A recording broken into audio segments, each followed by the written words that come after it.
सबसे पहले उस औरत के सारे कपड़े उतार दिए जाते हैं। फिर 100 डिग्री पर जमी बर्फ को पूरी ताकत से तोड़ा जाता है ताकि मानव तस्कर की ताजगी बनी रहे। बर्फ को सावधानी से लकड़ी के टब में भरा जाता है। इसके बाद दर्जनों किलो वजन का ढक्कन धीरे धीरे उठाया जाता है और महिला की गर्दन तक इस तरह रखा जाता है कि उसका सिर बाहर रहे ताकि वह सांस ले सके। लेकिन कहीं वो सजा के दौरान भाग न जाए, इसलिए जेल में एक खास मजबूत पट्टा बनाया गया है। इस पट्टे को हल्के से बांध देने भर से अपराधी कितना भी तड़प ले, वह इस किस्मत से भाग नहीं सकता। महज 2 महीने में ही इस औरत की हालत बिगड़ने लगती है। कमर के नीचे पूरा शरीर सुन्न हो जाता है, गर्दन से नीचे कुछ भी महसूस नहीं होता, चेहरे पर पीड़ा साफ झलकती है, मुंह से दर्द भरी आवाजें निकलती हैं। वो बगल में पहले से बंद अपराधी की तरफ देखती है, जो लंबे समय से ठंडे पानी में भीगते रहने के कारण बुरी तरह कमजोर हो चुका है। दोनों की नजरें मिलती हैं, पर वो अपराध की जो सजा मिली है उसे शब्दों में बयान नहीं कर सकते। लेकिन जेल उन्हें इतनी जल्दी मरने नहीं देती। इस जेल का मकसद है उन्हें उन मासूम बच्चों से भी ज्यादा दर्द और डर महसूस कराना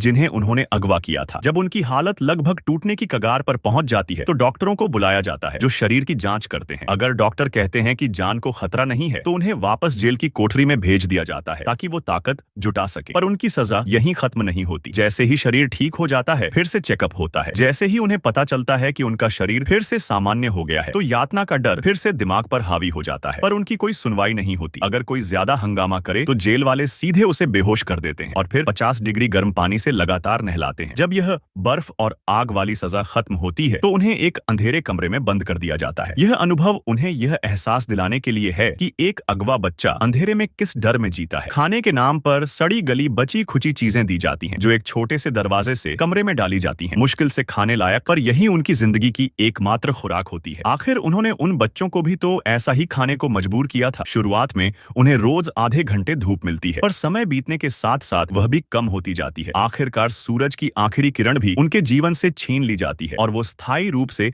अंधेरे के डर में जीने लगते हैं। 3 महीने की अंधकारमय सजा के बाद उन्हें केवल 1 मिनट भर की मोमबत्ती की रोशनी देखने की इजाजत मिलती है। कभी कभी अगवा बच्चों के माता पिता को भी इस अंधेरे कमरे में बुलाया जाता है ताकि वो अपनी नफरत और गुस्से को अपराधियों पर निकाल सकें।